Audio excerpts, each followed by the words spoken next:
La mayor cumbre virtual del mundo reúne 27 expertos que te ayudarán a sanar tu relación con la abundancia. ¡Comenzamos ya! Bienvenidos a la cumbre Sanando mi relación con la abundancia para vivir en plenitud en todas las áreas de nuestra vida. Estoy muy contenta hoy de poder contar con una mujer con la que me siento muy afín. Ella es una mujer que pasó de vivir en una escasez a que no quedarse atrapada en la idea de que tenía que vivir así, y entonces lo que hizo es formarse, estudiar, y estudió finanzas para multinacionales, neurociencia o neuroeconomía, y luego me dirá ella cómo es exactamente esto, y psicología financiera.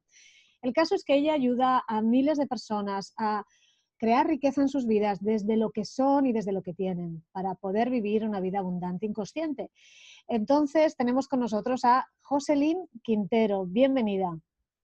Bien, gracias. Muchas gracias por invitarme a esta cumbre que es tan linda y donde se toca un tema tan interesante que es el tema de la abundancia, hay muchas confusiones y pues bueno, vengo a dar mi punto de vista científico, que es mi área de experticia, digamos. Qué bueno, sí, yo creo que necesitamos esa visión tuya, y por eso vamos a comenzar con las preguntas. La primera es bien interesante. ¿Qué es la economía y por qué se la conoce como la ciencia de la escasez? Fíjate, la economía es en general un resultado de la manera, de lo que se consideraba en ese momento que era la mejor manera de gestionar los recursos que había. ¿Okay? El origen de la economía como tal es griego. ¿Okay? Viene viene de la línea de Aristóteles. Y en ese momento se hablaba, la gente se preguntaba, que considero que nosotros estamos actualmente en una era muy similar en características a como era la época de los griegos, esa era del florecimiento de la cultura. Es decir, el hecho de que nosotros hoy en día nos sentemos a discutir estos temas y tengamos tiempo para sentarnos a discutir estos temas ya da muchas pautas de que nosotros estamos viviendo una era muy parecida a esa era del desarrollo de la filosofía y las ciencias, que fue en la época griega. Y fíjate que en ese momento se hablaba de cómo nosotros podemos gestionar lo que tenemos de la mejor manera posible para tener lo que se consideraba en ese momento la buena vida. Ese era el concepto. De hecho, fíjate qué interesante, el concepto era cómo desarrollo yo una economía para crear una eudaimonía, que eudaimonía es el concepto claro que define esos elementos de una buena vida.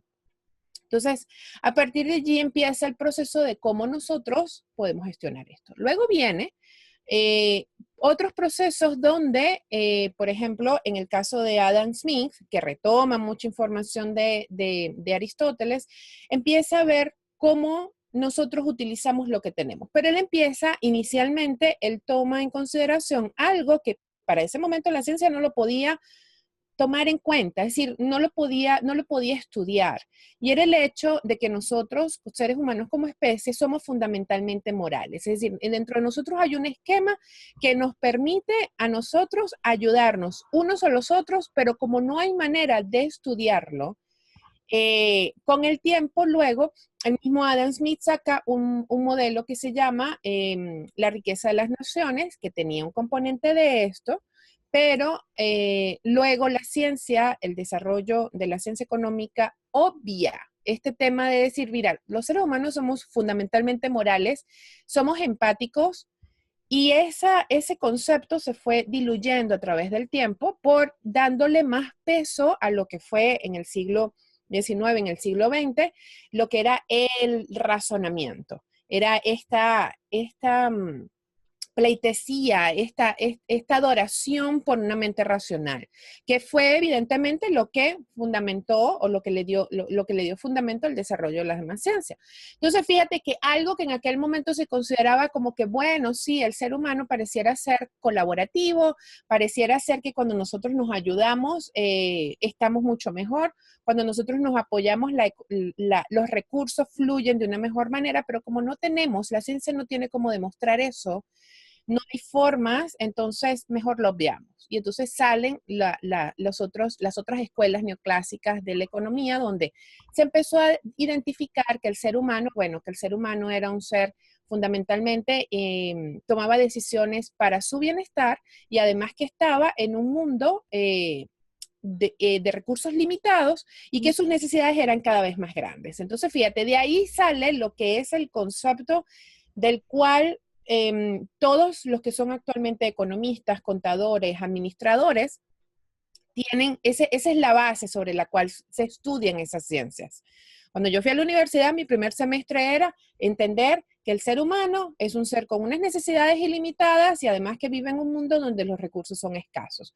Y por lo tanto hay que competir por esos recursos para poder obtener esos recursos, porque de esa manera es como nosotros nos garantizábamos la especie, la perpetuidad como especies en el planeta. Y que el más apto, es decir, el más competitivo, el que acumulara más y el que tuviera más, era finalmente el que era considerado más apto. De esto estamos hablando, inclusive hasta cuando yo lo estudié en la universidad. Esto es de hace 2003 probablemente. Pero ¿qué pasa? En este siglo nosotros entramos en otra era diferente. Entonces, ahora estamos empezando a ver que mucho de lo que en aquel momento Adam Smith consideraba que, bueno, sí, los seres humanos somos empáticos, colaboramos y nos ayudamos, no había manera de demostrarlo para este siglo, sí. Y ahora es cuando estamos viendo que estamos en una era y en una situación completamente diferente y que demuestra que todo lo que habíamos visto los 200 años anteriores de una ciencia que estudiaba recursos escasos con individuos que cada vez necesitaban un montón más y además que peleaban y competían y se atacaban entre sí mismos para poder acumular recursos, ya eso no existe. Entonces, por eso es que hoy en día, finalmente, la economía deja de ser como que esa gran élite de conocedores del manejo de los recursos, porque definitivamente sí, la economía es la ciencia de la escasez. De hecho, se hizo un estudio donde se determinó que los estudiantes de economía, desde el primer año hasta el último año, van perdiendo elementos de empatía y de conexión con el resto de la gente.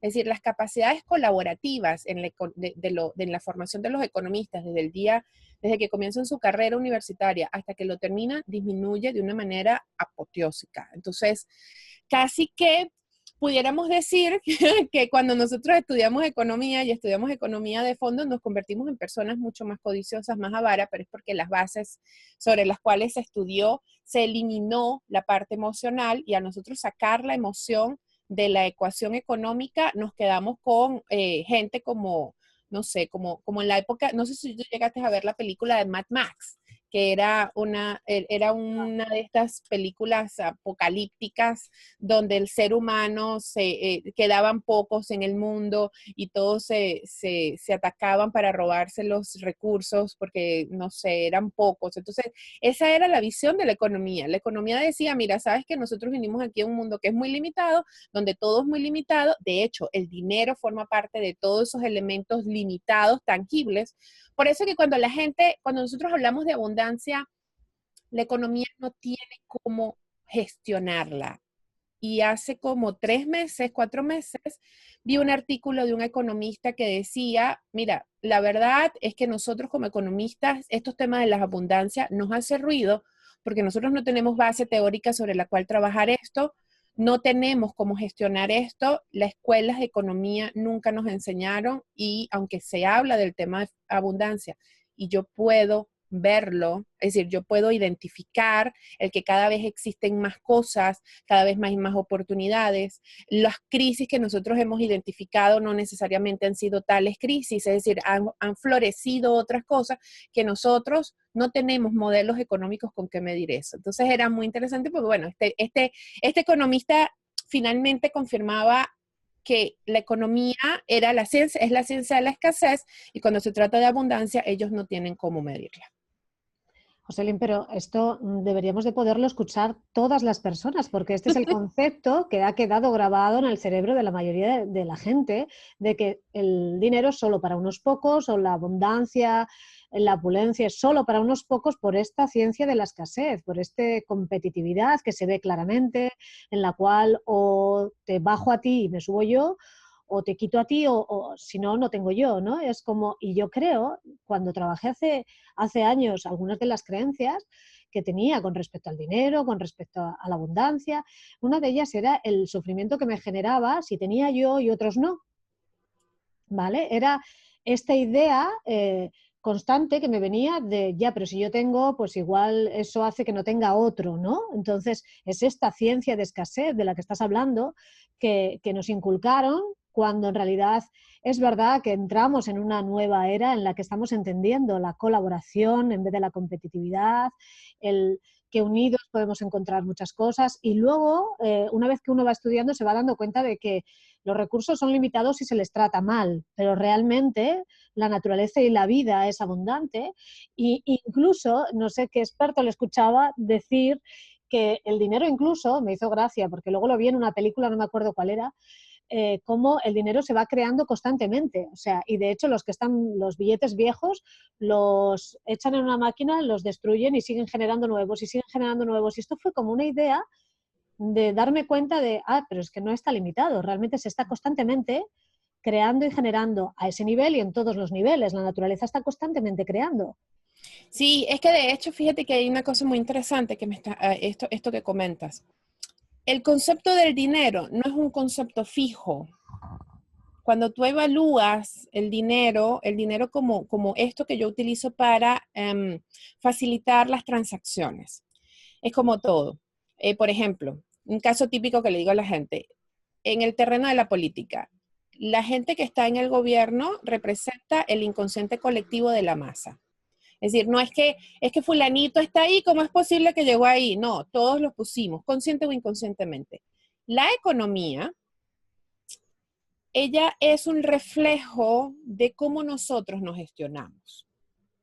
Entonces, por ejemplo, si tú y yo acostumbramos a hacer transacciones donde tú y yo nos sentamos en una oficina y donde yo te doy a ti dinero, así es como funciona la economía. Y se van a crear medios, porque nosotros los creamos, o sea, los creadores somos nosotros.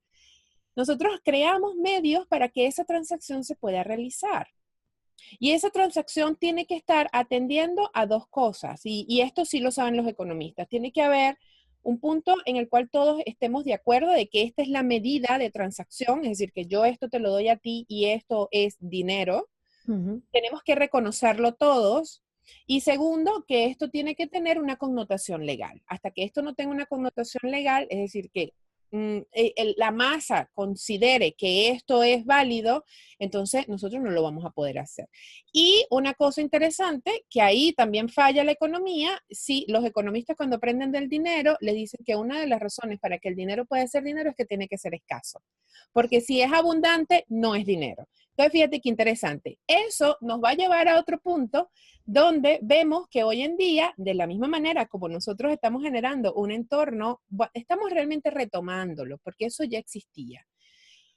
Ahora que nosotros estamos en un mundo donde las transacciones se hacen de manera global, se hacen rápidas. Antes, por ejemplo, hace 15 años, si tú querías hacer un envío de dinero, tú ibas al banco, le decías al del banco, mira, yo quiero enviar un dinero a Estados Unidos. Él llegaba, hacía un formulario, te decía cuánto vas a enviar, te ponía a firmar un papel, te cobraban como 20, 30 euros y te decía, bueno, este es el costo de la transferencia y esto está disponible en 5 días. Así se hacían las transacciones hace 15, 20, 30 años. Hoy en día no, hoy en día tú te metiste en tu aplicación, te metiste en PayPal, enviaste dinero, ¡pum! Y llegó en segundos. Entonces, fíjate con la rapidez. Entonces, todo el sistema económico que tenemos hoy en día no es capaz de sostener esto. Pero el ser humano, que es un ser creador, sigue avanzando y va haciendo dinero de una manera que se le sea lo más fácil para poder hacer las transacciones. Y no es en vano que salen las criptomonedas. Las criptomonedas son como que finalmente la digitalización del comercio digital, es decir, es una consecuencia natural, es decir, era natural que salieran criptomonedas. Ahora, ¿qué es lo que pasa? Bueno, como esto está rompiendo con un concepto económico, que es el hecho de que las criptomonedas salen y aparecen y alguien hace minería y mientras hagan minería, entonces van a salir criptomonedas y ahora hay criptomonedas y hay billetes y está PayPal y cualquier cantidad de cosas. Entonces nos estamos dando cuenta que el dinero no es tan escaso y a los economistas eso le hace mucha bulla. Por eso es normal que los economistas tengan sus recelos con respecto a las criptomonedas. ¿Por qué? Porque nosotros estamos yendo, y aquí esto es muy interesante, importante saberlo, nosotros estamos moviéndonos del mundo macro al mundo neuro. Es decir, ya no estamos en un mundo donde la información está basada en lo macro, la macroeconomía, la política, como la forma como nosotros nos vamos a comportar. Es decir, ya le estamos dejando de ver lo macro en lo humano para empezar a ver lo neuro. Y lo neuro es qué parte de mí genera esto. ¿Ves? Entonces, por eso es que ahora nos vamos hacia nosotros, el tema de, vamos a empezar a revisarnos nosotros. Evidentemente ya hay tecnología que no tenía Adam Smith hace 300 años, 200 años, él no tenía tecnología para poder ver el cerebro y poder entender cómo nosotros funcionábamos. Entonces, claro, ahora estamos retomando mucha información que se quedó en el camino y eso que en ese momento Adam Smith hablaba de un ser humano moral, colaborador, y que cuando eso sucede, entonces nosotros podemos florecer, prosperar, crecer. La dinámica de intercambio está basada en otros elementos que no son ni de escasez, no son de competitividad, ni tampoco son del más apto. De hecho, ahora se dice que realmente el más apto en esta economía, o sea, en el mundo real, y eso lo sabían los grandes empresarios, decían, mira, para que tú puedas crecer tu negocio, tú tienes que ser un hombre honrado, tienes que ser transparente y tienes que estar conectado con la gente. Eso hoy en día la neurociencia lo puede definir claramente, es decir, tienen elementos, pruebas y análisis que te dicen, a ver, aquí el más apto es el más colaborativo, el más conectado, el que cuide más de los demás, y además el que se maneje con más simplicidad. Mientras más simple tú te gestiones con tus recursos, que no es escasez, es sencillamente saber cuánto realmente yo necesito y en función de eso, cómo yo puedo moverme.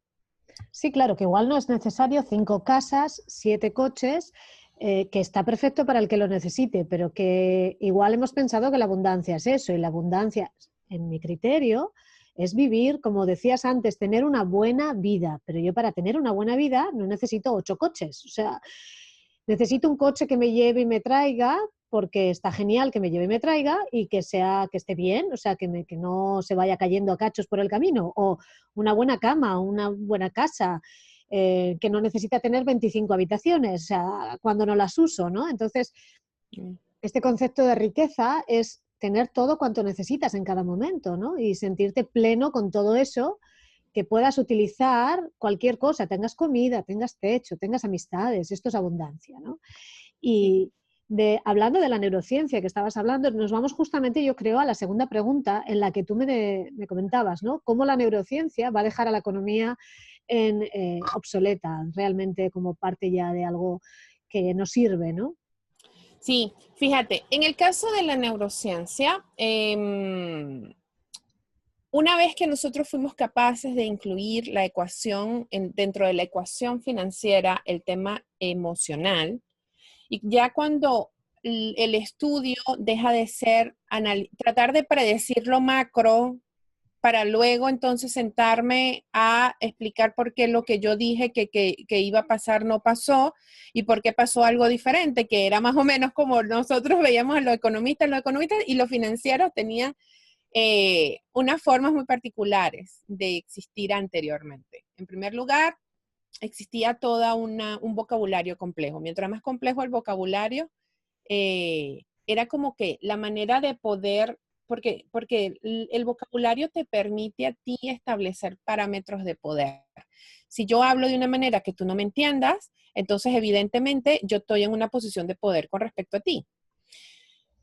Eso era la manera como se manejaba las finanzas anteriormente. O sea, los conceptos eran muy complejos y el ser humano hacía mucho más difícil la comunicación entre un ser común de la calle que se ganaba un sueldo mes a mes y el economista que salía en televisión y hablaba de una manera tan compleja que pues tú salías claro en dos temas. En primer lugar, de que algo raro estaba pasando, algo malo estaba pasando, porque yo, a excepción de un profesor que tuve en la universidad, que era economista y astrólogo, Ah, qué entonces bueno. eso lo hacía diferente a la masa de economistas que yo he conocido.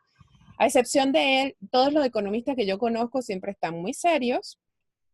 Cuando salen en televisión, entonces la energía que tú sientes es de preocupación, pero tampoco sabes por qué estás preocupado porque no entendiste lo que dijo.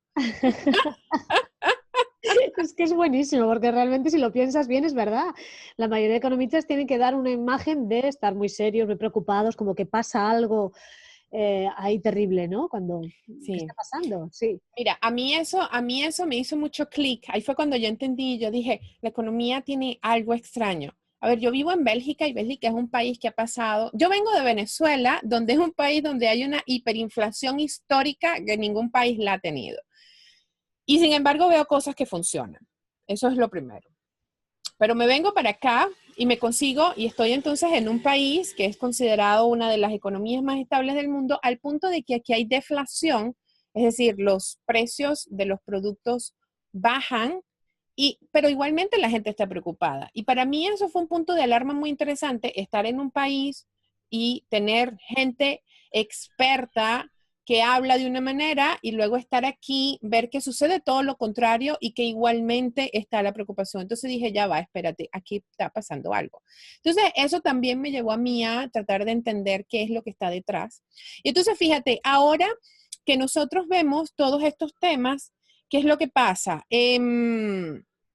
Ahora que vivimos en un mundo más conectado con nosotros mismos y que hay una tecnología que nos permite vernos a nosotros mismos, porque antes de repente tú agarrabas y tú ibas qué sé yo, a lo mejor te parabas en la Plaza Sol en Madrid y empezabas a preguntarle a la gente, mira, ¿tú piensas ahorrar el mes que viene? ¿A ti te gustaría empezar a ahorrar el año que viene o el mes que viene? Oye, sí. ¿Con cuánto comenzarías? Yo comenzaría con 3 euros. Ok, perfecto. ¿Y cómo lo harías? Bueno, yo depositaría 3 euros cada semana. Buenísimo. Resulta que los estudios se hacían confiando en lo que la gente decía. Hasta que la neuroeconomía o la neurociencia empezó a estudiar el cerebro y cuando ya nosotros tenemos una tecnología que nos permite identificar lo que nosotros decimos y lo que nosotros hacemos, nos damos cuenta que todos somos incongruentes en esencia, que hay un sistema que bloquea lo que yo digo con lo que yo hago y que son las emociones y que muchas de las cosas que nosotros hemos creado, que hemos diseñado, productos que se han sacado al mercado, productos financieros, porque si de repente esta encuesta está hecha por un banco y el banco dice, buenísimo, voy a sacar un producto financiero en función de eso, te das cuenta de que, bueno, el producto no funciona. ¿Por qué no funciona? Bueno, por esto mismo, porque el ser humano no necesariamente es tan congruente entre lo que dice que quiere hacer y lo que efectivamente hace. Y esto evidentemente nos lleva al punto de entender que dado que el ser humano no todo lo que hace es en función a su propio bienestar, que es diferente a la teoría económica que decía el ser humano siempre piensa en su propio beneficio. No necesariamente. Nos bloqueamos y nos saboteamos con más frecuencia de la que imaginamos, incluso aquellos que se consideran hiperracionales. Y tercero, hay una parte de nuestro componente químico a nivel cerebral que nos hace confiables o no confiables, o inclusive, aunque tú estés con una persona que sepa mucho, hay una parte de ti que dice, es que no conecto con esta persona. Eso se llama oxitocina. Y anteriormente se consideraba que era única y exclusivamente que el químico de lo femenino. ¿Por qué? Bueno, porque la oxitocina es un químico que nos permite, en primer lugar, la atracción sexual, la reproducción per se, es un químico que las mujeres cuando están embarazadas lo producen a montones y además en periodos de lactancia también los produce en altas cantidades. Pero a través de los estudios de las transacciones y todas las cosas que se hacen, luego entonces se entiende que finalmente la oxitocina, los hombres también lo producen y que además la oxitocina es lo que nosotros nos permite esos elementos de confianza. La confianza es la base de todo el sistema financiero. Es muy interesante que la gente no lo sabe, la gente cree que es la codicia, no es la codicia, es la confianza en realidad. Porque cuando tú pones un dinero en una cuenta bancaria, tú estás confiando que tú el día de mañana te vas a meter, vas a revisar la cuenta y ese dinero va a estar allí. Es decir, es un acto de fe. Desde luego. Y ese acto de fe es lo que hace que las transacciones puedan ser duraderas a través del tiempo. Por ejemplo, yo puedo agarrar y estudiar, no sé, si yo partiera de esos principios económicos competitivos, donde el que acumula más es el que gana, yo evidentemente voy a estudiar maneras de hipnotizar a la gente, voy a estudiar programación neurolingüística y voy a buscar todas las maneras de manipularte para que tú me compres eso que yo quiero que tú me compres para yo poder acumular dinero.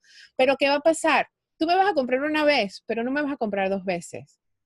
Entonces, ahí es donde está la diferencia. Cuando nosotros entramos en resonancia con nosotros mismos y decimos, a ver, yo voy a dar lo mejor de mí, lo que tengo, y además me voy a enfocar, fíjate que ya hoy en día, anteriormente el éxito en los negocios, yo decía, bueno, mira, mi éxito mi negocio es exitoso porque vendí tanto.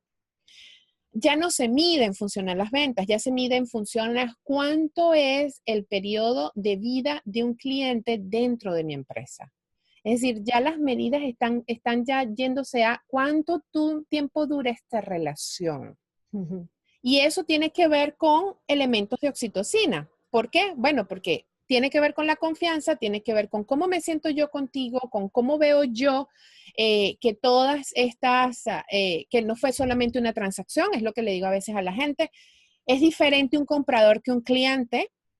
Hay gente que se enfoca en acumular muchos compradores, es decir, gente que compre, pero ni te importa qué hace esa persona, ni te importa cómo utiliza tu producto, ni le importa si le sacó provecho o no le sacó provecho. Y eso es, obviamente, que qué bueno que nos estamos dando cuenta ahorita, porque uno de los graves problemas dentro de la manera como manejamos los recursos no es que no haya abundancia, y ahorita nos metemos en ese tema. Es que lo que existe hoy en día es un problema de derroche. Es decir, nosotros compramos cosas que no utilizamos, compramos vestidos en oferta. Un ejemplo típico, compro un vestido en oferta para ponérmelo en invierno. Y tú dices, bueno, pero ¿cuántos vestidos tienes tú para ponerte en invierno? No, pero es que este está en oferta. Entonces, claro, se ha sobreestimulado tanto a la gente a comprar lo que sea a través de manipulaciones que evidentemente hoy en día nosotros tenemos un ser humano que no tiene poder de compra, que no sabe a dónde se le va el dinero y además que vive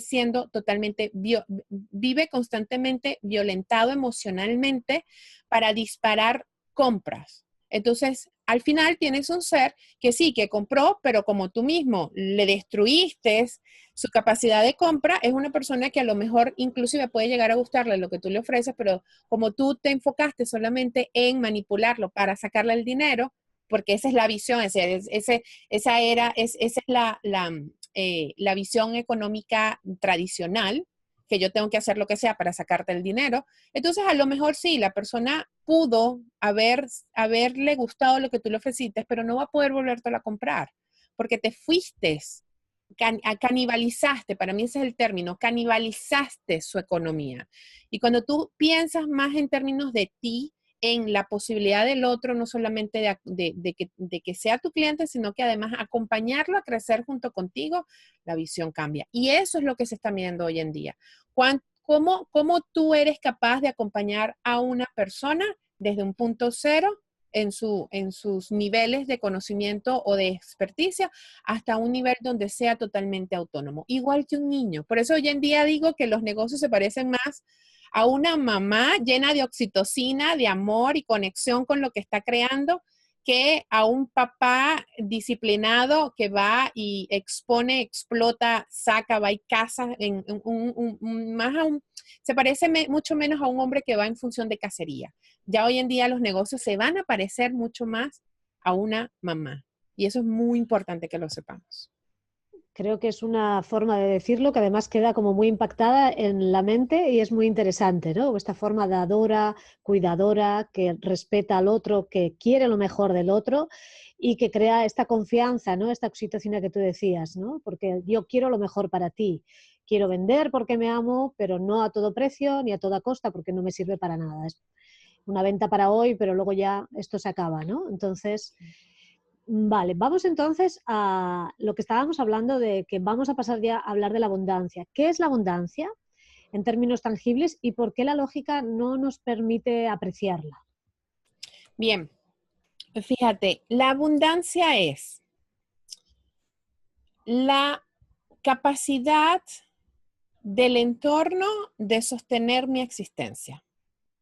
Para mí, esa es la abundancia. Yo puedo identificar la abundancia y te voy a poner un ejemplo claro. Aquí al frente yo tengo un árbol donde en épocas de primavera hubo una pajarita que puso huevitos, chiquitita, es un pajarito chiquitito. Y resulta que ella, ya cuando los pajaritos estuvieron un poquito más grandes, empezaron a brincar, a salir. Mentira, antes ella se iba aquí a la parte de aquí atrás de mi casa, que nosotros tenemos como que una bolita con semillas, y entonces ella lo consiguió, lo vio, y entonces ella venía, tomaba semillas y iba y los alimentaba.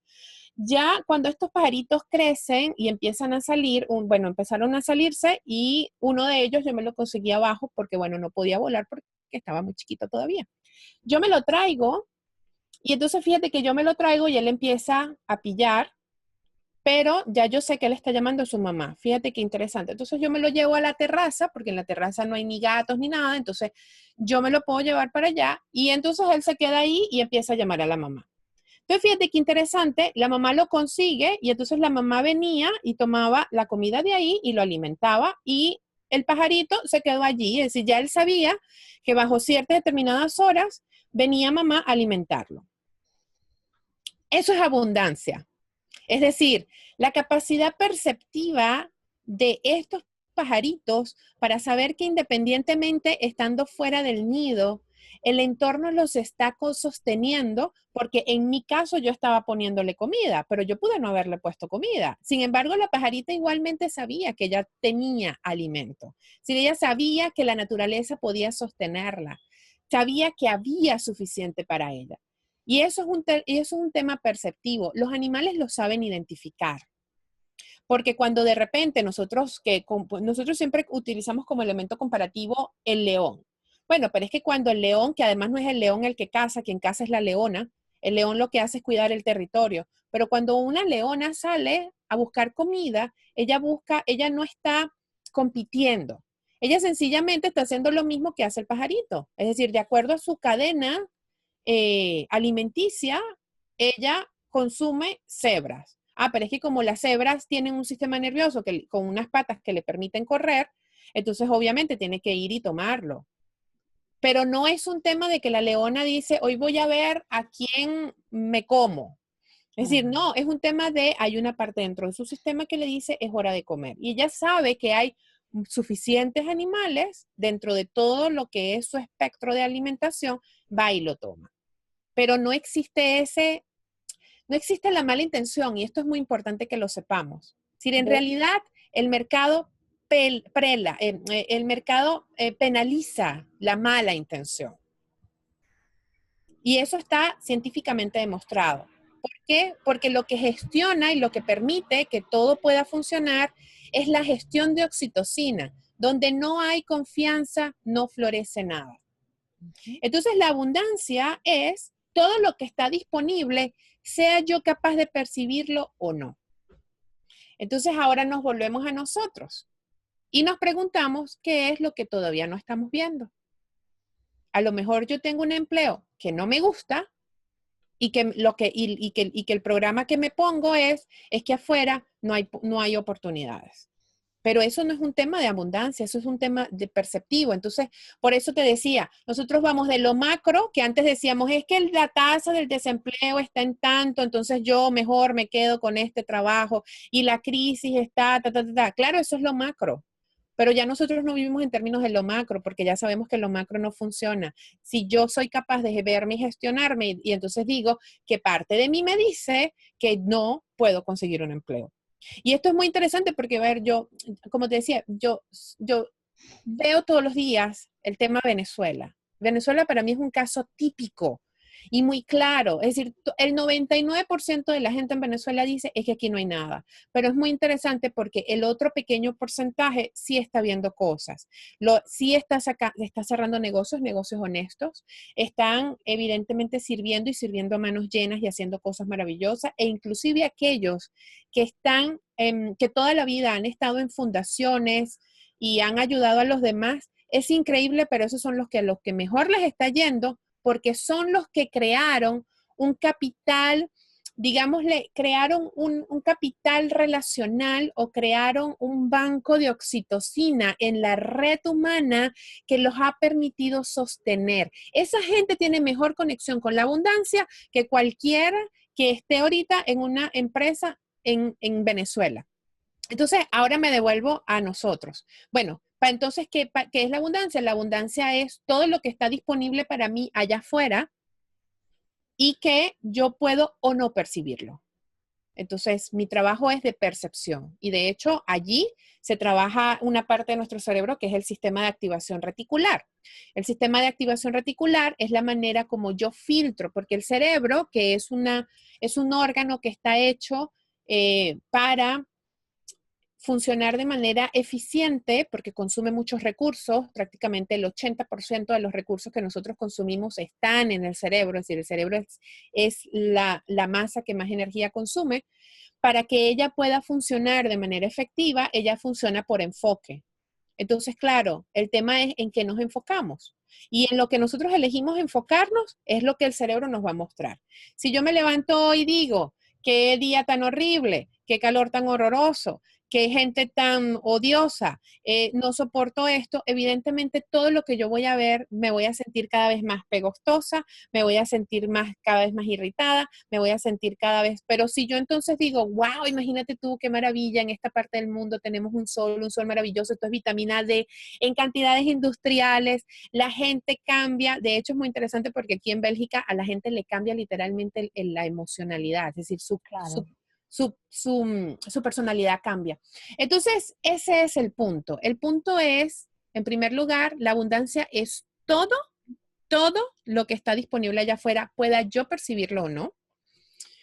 Lo segundo es, cuando yo entiendo eso, la percepción es el punto. Yo tengo que ver en qué es lo que yo estoy percibiendo y cuando yo veo la percepción, entonces me pregunto en qué me estoy enfocando. Ahora, ¿qué es lo que pasa? Una de las cosas dentro de la economía, que como ya habíamos hablado, parte de lo que es el uso de lo racional, utiliza la lógica. A mí me va mejor si tengo más. Mientras más tenga, mejor. Pero llegamos a un punto en el que mientras más mejor, hasta este nivel que llegamos ahora al derroche. Pero resulta que yo para poder percibir la abundancia, que ya sabemos que es un tema perceptivo, yo tengo entonces que irme a un punto superior, y eso sí me lo enseñó mi profesor economista astrólogo, que él decía, en la economía funciona la lógica, en el universo funciona la paradoja. Entonces no es la lógica, sino la paradoja la que nos va a permitir a nosotros identificar la abundancia. Entonces, por ejemplo, para yo poder percibir la abundancia de recursos que tengo, lo primero que tengo que hacer es salir de todo aquello que no me está sirviendo. Porque mientras menos tenga, más posibilidades voy a tener para poder percibir lo que realmente es importante. Para yo poder disponer de más tiempo, yo tengo que deshacerme de todo aquello que está en mi agenda que no está sumando a aquello que sí tiene que ver conmigo. A veces cuando desarrollamos, cuando nos toca trabajar en algunas cosas, le decimos a la gente, tienes que aprender a decir no. Tú dices, pero ¿cómo voy a decir que no? Si es que esto, no, es paradójico. En la medida en que tú sepas decir no a aquello que no te suma, lo que sí tiene que ver contigo va a venir. Es dejar Entonces, un por eso, espacio, ¿no? claro, claro. Y fíjate que es interesante porque, por ejemplo, los asiáticos, las culturas asiáticas lo sabían. Entonces, antes nosotros veíamos una casa donde había de repente solamente un sofá, un sofá, una lámpara, y decíamos, oye, pero qué gente tan pobre. Hoy en día eso no es así. Hoy en día es la gente que se considera de escasos recursos la que tiene la casa llena de cualquier cantidad de cosas que no necesita. Y Mm, la gente que tiene estos elementos de buena vida, resulta que cuando tú entras a sus casas te das cuenta de que tiene cada vez menos. mm. Y tú dices, pero esto no es como lógico.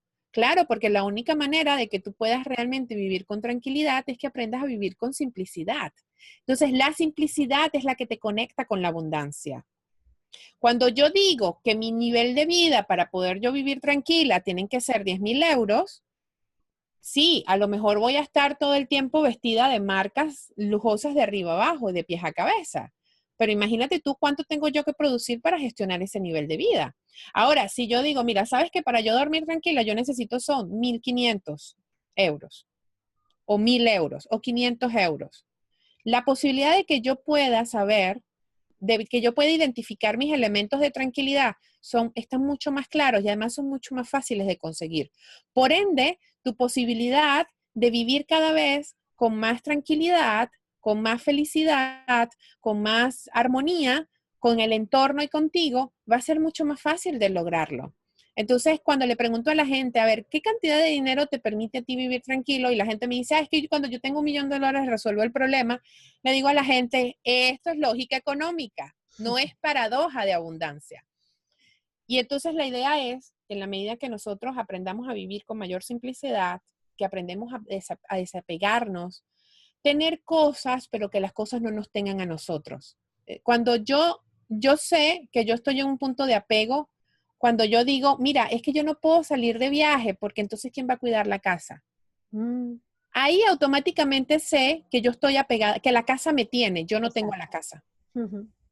Cuando yo digo, mira, a mí me gustaría viajar, oye, pero lo que pasa es que, ¿cómo le pido permiso a mi jefe? Ahí tengo que pararme y tengo que decir, yo tengo este empleo o este empleo me tiene a mí, porque a lo mejor el tema está en buscar un tipo de empleo que se ajuste más a lo que tú quieres.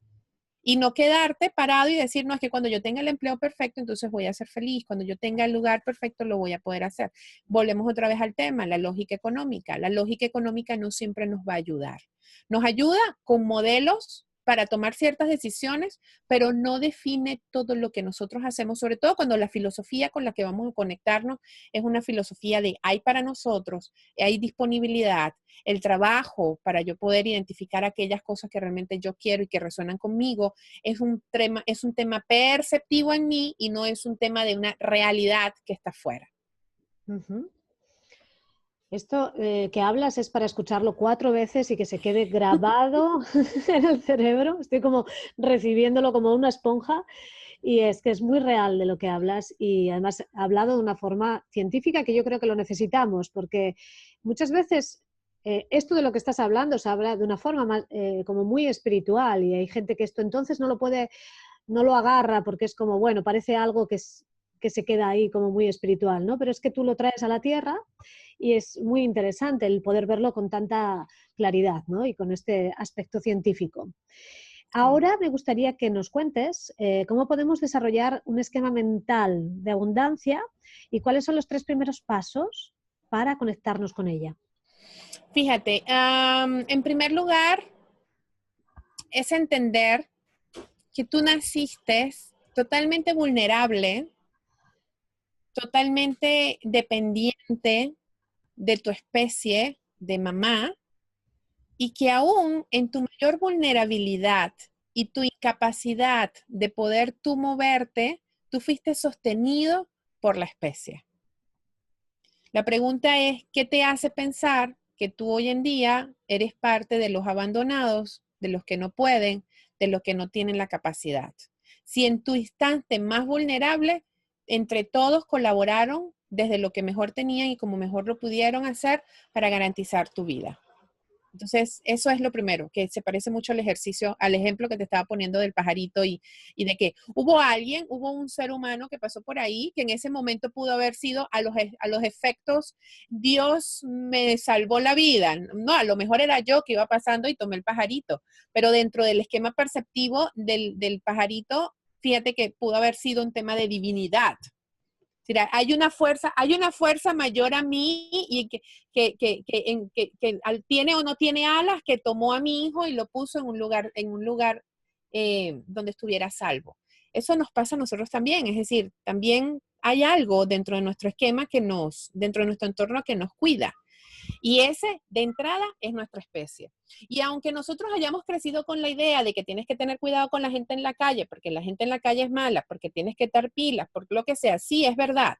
Pero también tienes que entender que nosotros somos seres gregarios, es decir, que nosotros, de una u otra manera, estamos diseñados químicamente, es decir, nuestro cerebro está diseñado para ayudarnos unos a los otros. De hecho, la gente que le gusta ayudar o que tiene niveles de oxitocina mucho más altos en su cerebro, más bien el proceso es al revés. Ayudan tanto que se olvidan de sí mismos.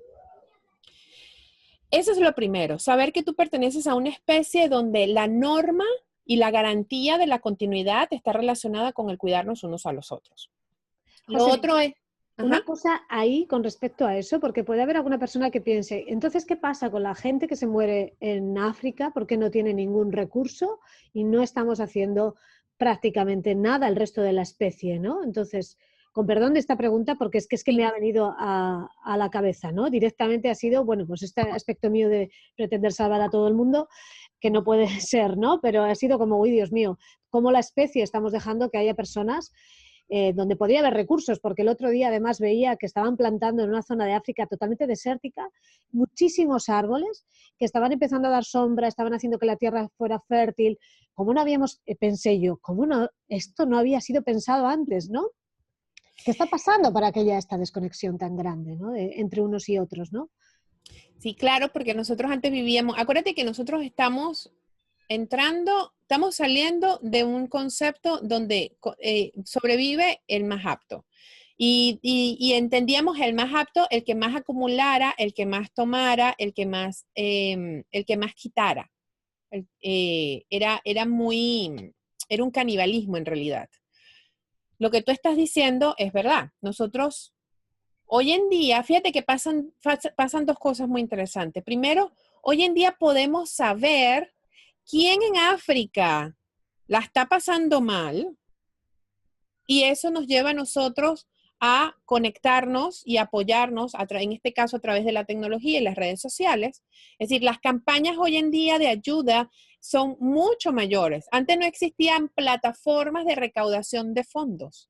O sea, y ahora existen. Entonces, antes uno se sentaba y decía, ¿cómo es posible que aquella empresa, cuando teníamos este concepto de la economía, que también está relacionado con el tema de la multinacional, que uno decía, ¿cómo es posible que los que están en el poder no puedan hacer, no puedan aportar, no puedan ayudar, y fulanito que tiene tanto dinero y entonces no lo hace? Y esa era nuestra visión. Es decir, nos quejábamos en función a eso. Ahora nos quejamos más en función del individuo, nos identificamos más con el individuo que con el colectivo. Y decimos, pero ¿cómo es posible que una persona no pueda ayudar? Es decir, ahora vemos a una persona. Antes veíamos al poder, el poder como una cosa muy grande. Ahora sabemos que el poder está en cada uno de nosotros y por eso es que hay tanto rollo político. Todas las crisis políticas que hay en el mundo no son más que, bueno, es que estamos dándonos cuenta de que esta no es la manera más efectiva de nosotros organizarnos y ya no sabemos ni a quién escoger. Y evidentemente ahora yo puedo enterarme lo que le está pasando a una persona al otro lado del mundo. Si hay de repente una actividad volcánica en Guatemala, yo sé desde ahorita y aquí casi que en tiempo real cuántas personas hubo muertas, cuántas personas hay heridas. Ya automáticamente y en cuestión de minutos tú ves como todo el mundo, alrededor del mundo se organiza para ayudar a alguien. ¿Qué es lo que pasa? Aquí hay un sesgo cognitivo que no nos permite a nosotros ayudar de la manera como nos gustaría. Y es que no hay una víctima identificable. Es decir, cuando tú me dices, es que ayudar a los niños del África, cuando nosotros decimos los niños del África, estamos hablando de una masa que no tiene un rostro, ni tiene un nombre. Y mientras no hay un rostro y no hay un nombre, yo me puedo sentir, es decir, hay esta parte empática en mí que quiere ayudar, pero no me termino de ver movida porque no hay una figura humana. Porque esto es lo otro, la oxitocina, que es la hormona que permite que nosotros seamos empáticos y altruistas con el otro, se activa con una figura humana. Es decir, si no hay un nombre, si no hay una persona y si no hay una historia, yo no puedo ayudar, porque siento que el ayudar supera mi capacidad de hacerlo. Entonces, más que salir y ayudar, lo que hago es que me siento abrumada.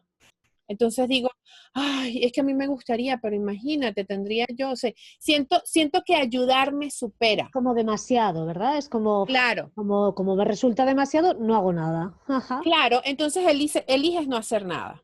Entonces, por eso es que muchas veces nosotros vemos genocidios, por ejemplo, el caso de Ruanda, que no fue ni hace mucho tiempo, ni tampoco fue un tema del que nadie supo, pero que hubieron 800,000 personas muertas, y cómo es posible que nadie hizo nada. En la Segunda Guerra Mundial, ¿cómo es posible que hubo 6 millones reconocidas, 6 millones de personas asesinadas de forma sistemática y que nadie hizo nada? Claro, evidentemente, porque cuando una persona, o sea, cuando tú tienes que ayudar al mundo, eso te supera. Claro. Y entonces eso te genera, y por eso que muchas veces la gente que más quiere ayudar termina con un estado de ansiedad social que no le permite dormir. ¿Por qué? Bueno, porque el ayudar al otro superó tu propia capacidad de sostener. Por eso es, y aquí viene algo que decía la madre Teresa de Calcuta, ayudar a las personas de una en una.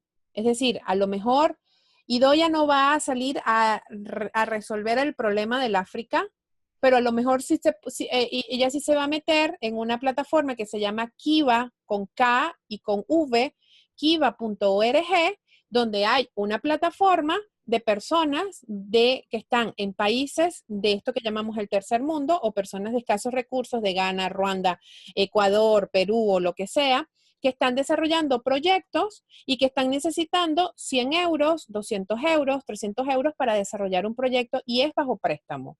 Y esta plataforma va a permitir que entonces Idoia pueda ver la evolución de cómo esta persona está utilizando el dinero que ella le está prestando, porque además es bajo préstamo, porque no hay nada que empobrezca más que a mí me den limosna. Y eso es una cosa que atenta contra el potencial del otro. Es diferente cuando yo presto. Tú puedes ver la evolución de ese proyecto, puedes ver cómo esta persona está produciendo y cómo te está regresando el préstamo. Y una Qué vez que ya tú interesante. tengas el préstamo de regreso, tú se lo puedes prestar a otro. Y entonces es toda una plataforma donde se hace algo que se llama, una cosa que se llama microfunding. No es crowdfunding, sino es microfunding. Es decir, tú ayudas de uno a uno. Yo te ayudo a ti. O a lo mejor yo, que tengo un proyecto, tengo 3, 4, 5 personas que me están prestando dinero de diferentes partes del mundo, y yo estoy sacando adelante mi proyecto gracias a esto. Entonces, fíjate cómo nosotros vamos creando sistemas que se van adaptando a lo que mejor nos funciona. Entonces, sí, Bill Gates agarró toda su fortuna y la metió porque su determinación clara y precisa es acabar con la malaria. Y lo hace porque tiene el recurso y tiene el potencial y tiene la capacidad. Y fíjate qué interesante que Bill Gates viene de ser alguien de una economía tradicional que estuvo en transición, pero la existencia de su esposa y el aprender a escuchar a su esposa hizo que él hiciera todo ese cambio. Entonces, eso nos lleva a otro punto. ¿Cómo nosotros podemos tener mejores empresas? ¿Cómo nosotros podemos tener mejores sociedades? ¿Cómo nosotros podemos tener mejores empresarios que sean mujeres? ¿Por qué? Porque nosotras tenemos una capacidad de generar oxitocina con mucha mayor facilidad, y nosotros tenemos ciertos elementos de comprensión del todo, menos jerárquico, un poco más circular, que nos permita a nosotros cuidar de los demás como que si fuera una extensión de la familia. Y las formas de producir que hay hoy en día se parecen más a una familia que a una estructura militar jerárquica. Por eso es que hoy en día una mujer puede tener su negocio en casa a través de internet y cuidar a sus hijos al mismo tiempo, algo que hace 20, 30 años no se podía hacer. Eso es uno. Y lo segundo es que en el tema del dinero, en particular, todas las entidades que hoy en día manejan el tema dinero como organizaciones están empezando a ser liderados por mujeres. La Bolsa de Valores de Nueva York, por primera vez en sus 200 y pico tanto de años, tiene una mujer al mando. El Fondo Monetario Internacional tiene una mujer al mando. La bolsa Nasdaq de comercios electrónicos, que es la de los negocios electrónicos que cotizan en bolsa, tiene una mujer al mando. Y una de las economías más estables y que se ha mantenido estable y próspera durante cualquier cantidad de años ha sido Alemania y está liderado por una mujer. Entonces, estamos viendo que cuando la mujer, y es una mujer que está trabajada, una mujer que está conectada, una mujer que entiende y comprende que sus elementos de mujer dentro del mundo productivo dan mucho más frutos y están mucho más conectados con el bienestar de todos, nosotros vamos a tener una sociedad mucho, pero mucho más humana, porque básicamente quienes mejores están diseñadas para cuidar a los humanos de una manera no canibalista, es la mujer. Entonces, la abundancia, todas estas cosas que hablamos tan lindas de la abundancia, es propia de la mujer. La mujer es una de las expresiones de abundancia más grandes que puede haber y por eso es tan importante que nosotros cambiemos, salgamos de este paradigma de la realidad económica que está basada en unos principios que son del siglo pasado, de los últimos 2, 3 siglos para acá, a una economía, a una posibilidad. Porque a lo mejor te digo, mira, no te garantizo que existan fórmulas matemáticas que te permitan a ti de una forma concreta identificar la abundancia, porque ni siquiera los economistas lo tienen. Pero sí entender que hay cosas que no han pasado por el filtro de la economía y que están funcionando y que son posibles y que inclusive la gente que tiene mucho, mucho, mucho dinero está entendiendo que mientras no haya una conexión de alma con lo que tiene, no importa cuánto haya acumulado, a cuánto haya vendido o cuánto haya sacado en su negocio, no importa. Sabe que si ahí no hay un elemento, un propósito de alma, eso va a atentar contra sí mismo. Y eso es abrirnos a la posibilidad de la abundancia. Uh-huh. Te he interrumpido antes cuando nos estabas contando los 3 primeros pasos para conectarnos con la abundancia. Sí, bueno, en primer lugar, ese tema, saber que la economía no puede identificar. Es decir, cada vez que yo me sienta y vea las noticias y diga que hay una crisis, que hay no sé qué más, tengo que entender que eso es siglo pasado. Es decir, estoy viendo una masa que todavía está en un estado de inconsciencia con respecto a lo que está sucediendo. No saben esto que estamos hablando, tú y yo. Entonces, las variables macroeconómicas son las formas como durante los últimos 200 años se han medido el resultado del comportamiento. Para mí, cada vez que yo veo una variable macroeconómica, estoy viendo lo que pasó ayer, porque lo que está pasando hoy todavía no se ha medido. Uh-huh. Entonces, hoy hay una posibilidad. Lo segundo es entender que allá afuera hay mucho, hay disponible y hay para ti. Y el trabajo es trabajar tu propia percepción, saber y empezar a identificar qué es lo que no me está permitiendo observarlo y empezar a reconfigurar mi propio ser observador. Uh-huh. Y lo tercero, mucho de esto, cuando decimos, bueno, pero ¿cómo hago yo para percibir? Bueno, tenemos que empezar a trabajar, a quitar las capas de todo lo que nosotros asumimos como verdades absolutas y empezar a trabajar esas verdades absolutas con las que hemos vivido. Por ejemplo, es que si yo soy, una cosa muy típica, es que si yo soy venezolana y vengo del barrio más pobre, uno de los barrios más pobres de Caracas en Venezuela, ¿cómo hago yo para entrar por la puerta grande en uno de los países con la economía más estable y de primer mundo como es Bélgica? A ver, si yo hubiese tomado eso como una realidad y yo dijera, no, bueno, pero es que esa es la realidad. Uh-huh. Olvídate que no entro, pero yo entré aquí por la puerta grande a estudiar en una universidad belga y a integrarme y a incorporarme en esta sociedad. Y yo en ningún momento me siento en desventaja, pero para nada. Pero hay unos elementos allí. Yo, en primer lugar, limpié mi propio proceso, entendí que muchas de las cosas que yo pensaba no eran yo, era mi familia, era mi abuelo, era mi abuela, era mi mamá, era mi tía, era lo que escuchaba en el barrio, y nada de eso era yo.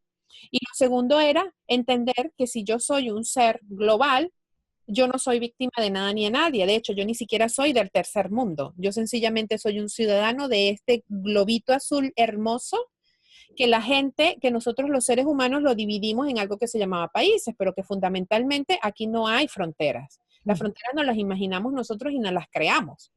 Hoy en día, esto que estamos llamando nómadas digitales nos dejan clarísimo de que hay gente que está trascendiendo la economía, la política y además sus propios estándares. Entonces creo que el trabajo va a ser eso, entender que lo que está allá afuera, lo que yo estoy escuchando en la calle, pertenece, si cuando yo escucho a un experto economista en la televisión, estoy escuchando a alguien que está describiendo lo que pasó ayer. Y además estoy escuchando a alguien que está describiendo cómo la masa inconsciente se está comportando. ¿Ok?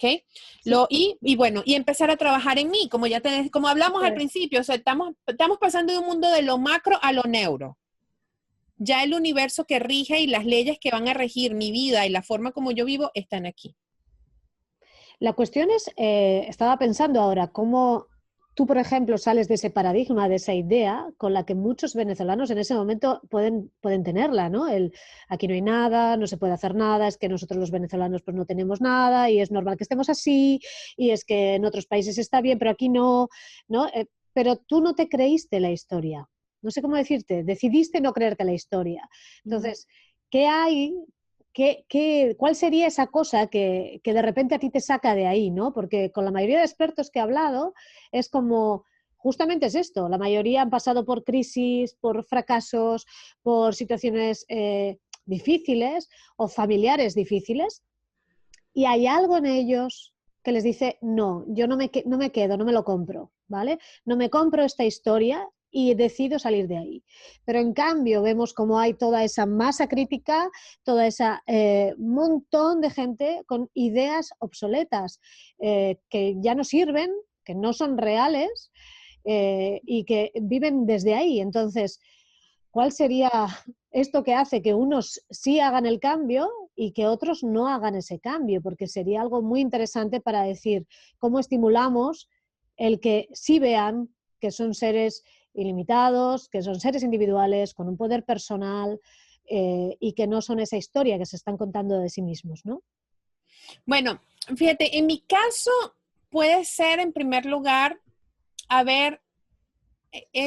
desde muy pequeña, y de hecho cuando yo escribí mi libro, mi primer capítulo habla justamente de eso. Cuando yo era muy pequeña, tenía yo 5 años que mi papá se divorciaron, toda la conversación era en función de dinero. Pero de ahí pueden pasar dos cosas. De ahí pueden pasar el hecho de que yo diga, pues el dinero sí, el dinero es malísimo y el dinero separa a las familias y el dinero destruye amistades y el dinero ataca a la gente y qué cosa tan mala. Y además si me voy a la Biblia dice que el dinero es malo porque leo lo que mi sesgo perceptivo me dice, es decir, yo enfoco en lo que quiero confirmar. Y de hecho eso es una tendencia normal del ser humano, se llama tendencia confirmatoria, donde yo busco argumentos en función única y exclusivamente de lo que yo creo y no de lo contrario. Es verificar la creencia, ¿no? Es estar buscando verificar la creencia. Que para eso la ciencia sí fue buena. Y de hecho, la ciencia sí nos ha hecho a nosotros evolucionar a una velocidad mucho más rápido que los últimos 1000 años, porque la ciencia decía, a ver, vamos a sentarnos a ver si esto es verificable. Si yo tengo elementos como verificar esto, entonces yo lo considero válido. De hecho, cuando nosotros hacemos una tesis, yo digo, bueno, mi hipótesis es que esto está hecho de papel. Pero resulta que lo que yo trato de demostrar no es que esto está hecho de papel, sino yo trato de demostrar que está hecho de cualquier cosa diferente de papel. Y si yo llego a las demás conclusiones como negativas, es decir, no está hecho de plástico, no está hecho de cartón, no está hecho, entonces llego, ok, entonces sí está hecho de papel. Ese tipo de pensamiento, que es un pensamiento bastante incómodo, es lo que a nosotros siempre nos saca de nuestro propio paradigma. Sobre todo cuando es un paradigma del cual queremos desconectarnos, porque está lo otro. Hay gente que sí se va a abrazar al paradigma y va a decir, esto funciona así, yo vivo aquí, yo de aquí no me puedo mover, yo nací pobre, yo me muero pobre, no sé qué. Y tú tratas de hablar con la persona, pero la persona está abrazada, porque además, y aquí hay que ser bien, bien claro y transparente, muchas veces vivimos en una incomodidad en la cual nos quedamos porque el beneficio de estar en esa incomodidad es mayor a la responsabilidad de lo que viene por delante. Totalmente. Porque cuando yo digo, es que como yo nací pobre, yo muero pobre, y yo te digo no, porque si tú te haces cargo de ti mismo, entonces te vas a dar cuenta que no es así, entonces ahí va la persona, va a decir, pero eso es mucho trabajo. Entonces, voy a tener que deshacerme de un elemento que me diferencia a mí o que me identifica y es de donde yo vengo. Y fíjate, aquí ha sido esto. Para mí el proceso ha sido, un caso típico. Bueno, mi creencia principal era que el dinero era malo. O el dinero separa familias. Y ahí mismo me voy a trabajar, en lugar de alimentar eso y decir, sí, es verdad, mira, me voy a ir a buscar un papel, un libro que diga que exactamente es así, que sí, que el dinero que es malo, y no, me voy a ir al otro lado y me pregunto, ¿y si el dinero fuera bueno? Pero no lo digo como una sentencia, me lo pregunto, ¿y si el dinero fuera bueno? O sea, si el dinero fuera bueno, ¿y cómo puedo saber yo y cómo puedo conseguir yo información que contraste con esto que yo estoy pensando? ¿Y si el dinero uniera familias? ¿Y si el dinero uniera países?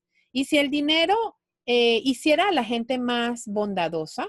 Entonces, cuando yo empiezo a hacerme preguntas, no necesariamente me las voy a responder ahí, pero el hecho de que yo diga, ¿y si? ¿Qué pasaría si?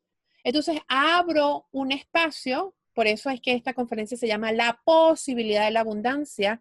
O sea, yo no te estoy diciendo, la abundancia tú tienes que entenderla y tienes que salir así como lo hacíamos nosotros en el colegio, que en el colegio no había debate. En el colegio era, tú agarras esto y te lo aprendes. Aquí Esta no. información se mete en tu cerebro y así, tal cual, sin posibilidad Exacto. de pensar en ello. Y tú vas a ser una buena persona en la medida que seas capaz de repetir esto y que te lo aprendas de memoria. Bueno, no, aquí yo no te estoy diciendo, te estoy diciendo, vamos a movernos de algo que se llama realidad económica. Y si existiera la posibilidad de la abundancia, porque cuando esa pregunta se abre y en tu vida, supongamos que tú agarraste si estás en tu trabajo y dices, este jefe es insoportable, automáticamente tienes que pararte y decir, ¿y si existieran jefes que realmente fueran agradables? Fíjate que estoy definiendo, le estoy dando una nueva orden a mi sistema de activación reticular y a partir de ese momento yo me voy a abrir a la posibilidad de buenos jefes. Y en lo que yo me abra la posibilidad de buenos jefes, yo voy a empezar entonces a decidir de todo lo que hay, aquello que realmente sí tiene que ver conmigo porque lo voy a poder identificar. Antes no lo identificaba porque era la sentencia, todos los jefes son malos. Exacto. Entonces yo escogía cualquier trabajo porque ¿qué tanto si todos los jefes son malos? Pero cuando yo me abro la posibilidad de, ¿y si existieran buenos jefes? ¿Y si hay un buen jefe al otro lado, en otra parte, en el mundo que me está buscando a mí? Entonces automáticamente mi cerebro va a empezar a trabajar en función de eso y cuando haya una posibilidad de escoger entre varias opciones, mi cerebro que ya está programado va a saber identificar al buen jefe. Porque ya me lo planteé. Si yo no me lo planteo y si no me lo pregunto, no lo voy a poder identificar. Sí, con eso de que una de las cosas de las que se encarga el cerebro es de resolver problemas. O sea, le encanta resolver problemas. Tú le dices, ¿y si existiesen buenos jefes? Y entonces empieza a buscar esa posibilidad fuera de ti. Pero si ni siquiera se le plantea, como tú dices, hay una sentencia de que, bueno, todos los jefes son de verdad así, así, así, así, ya no le das pie a buscar otra cosa diferente, ¿no? Entonces, Sí. muy interesante esto de... Y ese ha sido mi proceso. A ver, cuando yo escuchaba a la gente en el barrio que decía, no, lo que pasa es que, bueno, nosotros somos pobres y morimos pobres. Y yo decía, y eso es verdad. O sea, yo rápidamente decía, y eso es verdad. Hay gente que haya nacido pobre y que se haya ido de este mundo haciendo cosas maravillosas y además viviendo muy cómodamente. Entonces, claro, mi cerebro automáticamente empezaba a buscar información. Y caía. O sea, eso que llamamos casualidad, no es que por casualidad me conseguí un libro, no, cayó porque tú estabas preparado para verlo. Exacto. Uh-huh. Cosas, por ejemplo, yo le escuchaba a mi mamá. No, lo que pasa es que mi mamá tenía una frase que hoy en día se lo digo, le digo, mamá, tú decías eso, y me decía, no, yo no decía eso. Y le digo, claro que sí, para que tú veas que inclusive te lo dicen desde el inconsciente, repitieron y no lo Ni se dieron filtraron. cuenta, sí, sí. Ni se dieron cuenta. Y mi mamá tenía una frase que decía, es que los ricos están completos. Uy. Y yo estando muy pequeña, yo escuchaba, yo decía, ¿y será eso verdad? Uh-huh.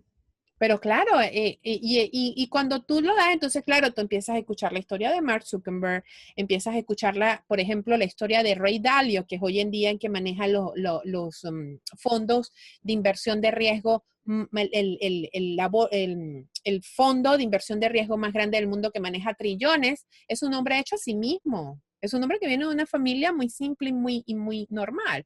Entonces nosotros nos hemos quedado con el sensacionalismo de fulano que se heredó la fortuna y que por eso tiene dinero y nos hemos quitado la oportunidad de conocer historias de seres humanos como nosotros, comunes y corrientes, que a lo mejor no es que amasaron una millonada, pero que sí cambiaron esa realidad. Y ese es el tema, o sea, la realidad no es tan real, la realidad es una cosa que vamos construyendo cuando nos abrimos a las nuevas posibilidades. Eso es, la realidad es una de las posibilidades que estás viendo hasta ese momento, pero hay muchas realidades posibles como co-creadores de esto. Así que, bueno, es un lujo, de verdad, poder contar contigo en esta cumbre. Solo me gustaría, para acabar, que creo que tienes, bueno, creo no, sé, porque tienes un libro maravilloso que no sé si lo tienes por ahí para que lo puedas enseñar. Aquí está. Semillas de riqueza, un nombre precioso además. Sí, este libro tiene muchas de las cosas que me llevaron a mí en este camino desde dónde nací hasta dónde llegué hoy y cómo yo he ido utilizando cada uno de los recursos que se me han ido apareciendo. Para mí la vida es como que si fuera un videojuego, es decir, tú vas caminando por un espacio y vas identificando regalos y cosas, muchas veces le llamamos problemas, para mí son retos que te van preparando para la siguiente vida. Entonces los videojuegos tienen esa filosofía. Uh-huh. Claro, los videojuegos tienen esa filosofía. Si nosotros viéramos la vida como un videojuego, diríamos, ok, ¿qué necesito yo superar en este nivel para pasar al siguiente? Y dejar de ver la situación como, es que este problema es un obstáculo. No, ese es un reto que te está preparando para el siguiente nivel. Y lo mejor que puedes hacer es tomarlo, abrazarlo, conquistarlo, superarlo, trascenderlo y verás que inclusive si por alguna razón no llegaste a donde llegaste, el día de mañana, dentro de 5, 10, 15, 20 años, eso que en ese momento era un problema, hoy en día es sencillamente una circunstancia. Sí, que te ha hecho crecer, sin lugar a dudas, sin lugar a dudas. Van a tener tu web, toda la información tuya de tus redes, ¿vale? Porque sueles hacer, de hecho, hace poco has terminado un reto que te decía antes de empezar la entrevista que ha sido extraordinario, ¿vale? Ayuda a muchísimas personas a ir cambiando esta conciencia, a abrirse a nuevas posibilidades y si te siguen en Facebook van a poder ver este tipo de retos en los cuales estás ayudando. Así que muchísimas gracias por participar, Joselín. De verdad que estoy contentísima y agradecida. Muchísimas gracias a ti y bueno, sí, les vamos a regalar para que se suscriban a la revista Armonía F, que es una revista y es una comunidad donde trabajamos todos estos temas, donde hablamos de la riqueza consciente, hacernos consciente de nuestra riqueza, porque todos ya llegamos a este mundo ricos, llegamos con una cantidad de cosas increíbles, nosotros también somos parte de la abundancia y nuestro trabajo en Armonía F es ayudarte a identificar esos elementos de riqueza que ya tienen que ver, son tuyos, tienen que ver contigo y cómo empezar nosotros a concientizarlos, a valorarlos y a entregarlos. Y en función de eso, todo lo demás sucede casi que por arte de magia, pero hoy en día sabemos que se llama neurociencia.